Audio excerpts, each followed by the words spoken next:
संजय सेतु के मुद्दे को काफ़ी दिनों से उठा रहे हैं। क्या आपने ये एनालिसिस किया है कि संजय सेतु में क्या कमियां हैं जिनको ठीक किया जाना चाहिए? संजय सेतु जो है पूरी तरह से जर्जर हो चुका है और कमियों का पूरा भंडार है, जिसके कारण रोज जनता कई किलोमीटर में फंसी रहती है। वो कराहती रहती है जाम में, एम्बुलेंस फंसी रहती है, पेशेंट उसमें कराहता रहता है, लेकिन ना ये सिस्टम देख रहा है ना यहाँ के जनप्रतिनिधि देख रहे हैं।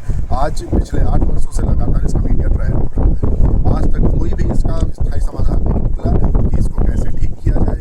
आज जब संजय सेतु इतनी जर्जर अवस्था में हो गया है कि जिसको महीनों जिसकी मरम्मत में लगेगी, तो सोचिए उस मंडल की जनता को कितनी परेशानियों का सामना करना पड़ेगा। क्या कमी आई है, इसके ऊपर कुछ आपने ध्यान दिया? कमी यही है कि जनप्रतिनिधियों ने सही समय पर ध्यान नहीं दिया। नहीं, पुल के अंदर क्या कमी है? पुल जर्जर हो चुका है, पुल की बुनियाद जो है वो कमज़ोर हो चुकी है, उसकी समय सीमा पूरी हो चुकी है। मुझे लगता है कि करीब 1984 या 85 में कुछ लोग बता रहे हैं कि इसका निर्माण हुआ था। उसके बाद जब ये पुल धंसा था 2018 में जब खबर आई थी, तो उसी समय सिस्टम को देखना चाहिए था कि अब इसकी आयु पूरी हो गई है, नए पुल का निर्माण करना चाहिए, लेकिन इसको नज़रअंदाज किया गया। और जिससे आज ये है कि आज जनता जो है सुरक्षित महसूस नहीं कर रही है। जब निकलते हैं तो ये पुल गिरता है। इनके आप देखेंगे इसके कैब जो है, ये इनमें कैब्स आ गए हैं। जब इस पे ओवरलोड गाड़ियाँ निकलती हैं तो ये पुल जो है वो कांपता है। तो हर चीज़ की एक आयु होती है, अगर आयु के अनुसार उसका इलाज न किया जाए तो कहीं ना कहीं खतरे की घंटी बजा रहा है और किसी कोलैप्स कर गया तो बताइए कि जिन लोगों की मौत होगी उसका जिम्मेदार क्या ये नीचे धस भी रहा है थोड़ा? बिल्कुल धस रहा। अगर धस नहीं रहा होता तो मीडिया ट्रायल में आप देखिए 2018 की खबर है कि पुल 6 इंच धसा। ये देखिए हमारा उजाला इस खबर को देखिए आप। बहुत सारे ऐसे मुद्दे हैं जो इससे जुड़े हुए हैं।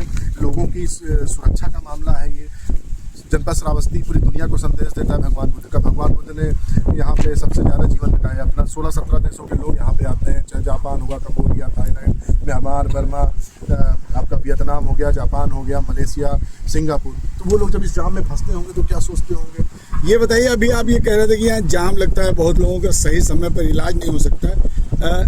तो जिन लोगों का सही समय पर इलाज नहीं होता उनको कैसे न्याय दिलाया जाना चाहिए आपकी निगाह में? मैं तो कह रहा हूँ कि जो व्यक्ति मान लीजिए किसी का एक्सीडेंट होता है और उसको लखनऊ जाना है ट्रॉमा सेंटर में इमरजेंसी में, मान लीजिए उसको हेड इंजरी हुई है, तो अगर वो व्यक्ति वहाँ से निकलेगा तो यही होता है कि उसको तत्काल इलाज मिले। और जब वहाँ से निकलेगा श्रावस्ती या बहराइच से, और मान लीजिए यहाँ पे 5 किलोमीटर जाम लगा हुआ है, तो इसका क्या मतलब हुआ कि उसको सही समय पर इलाज नहीं मिलेगा, तो उसके साथ कोई ना कोई कैजुअलिटी हो जाएगी। और अगर कोई कैजुअलिटी होती है तो आपके सवाल का मैं उत्तर देना चाह रहा हूँ, इसकी जिम्मेदारी यहाँ के मंडल के जनप्रतिनिधियों की है और सिस्टम की है।